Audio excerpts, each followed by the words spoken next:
La belle Dorothée. Le soleil accable la ville de sa lumière droite et terrible.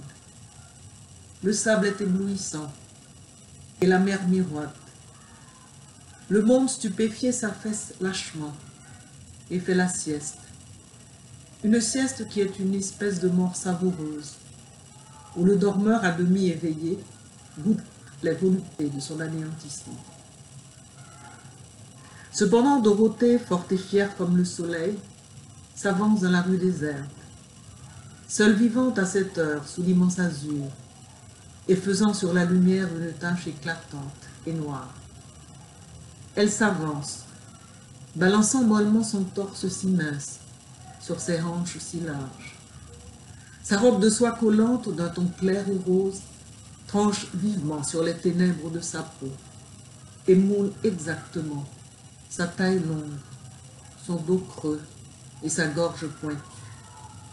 Son ombrelle rouge tamisant la lumière projette sur son visage sombre le phare sanglant de ses reflets. Le poids de son énorme chevelure presque bleue tire en arrière sa tête délicate et lui donne un air triomphant et paresseux. De lourdes bandelettes gazouillent secrètement à ses mignonnes oreilles. De temps en temps, la brise de mer soulève par le coin sa jupe flottante et montre sa jambe luisante et superbe. Et son pied, pareil au pied des déesses de marbre que l'Europe enferme dans ses musées, imprime fidèlement sa forme sur le sable fin. Car Dorothée est si prodigieusement coquette que le plaisir d'être admirée l'emporte chez elle, sur l'orgueil de la franchie. Et bien qu'elle soit libre, elle marche sans souliers. Elle s'avance ainsi harmonieusement, heureuse de vivre, et souriant d'un blanc sourire, comme si elle apercevait au loin dans l'espace un miroir reflétant sa démarche et sa beauté. À l'heure où les chiens eux-mêmes gémissent de douleur sous le soleil qui les mord, quel puissant motif fait donc aller ainsi la paresseuse Dorothée, belle et froide comme le bronze?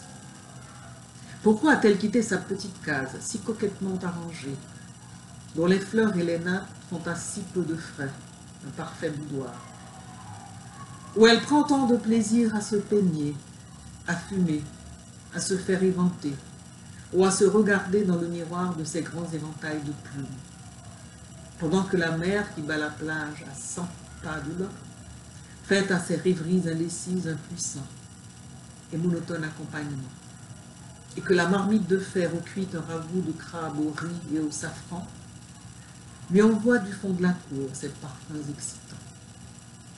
Peut-être a-t-elle un rendez-vous avec quelque jeune officier qui, sur des plages lointaines, a entendu parler par ses camarades de la célèbre Dorothée. Infailliblement, elle le priera, la simple créature, de lui décrire le bal de l'opéra et lui demandera si on peut y aller pieds nus comme aux danses du dimanche, où les vieilles Catherine elles-mêmes deviennent ivres et furieuses de joie. Et puis encore si les belles dames de Paris sont toutes plus belles qu'elle.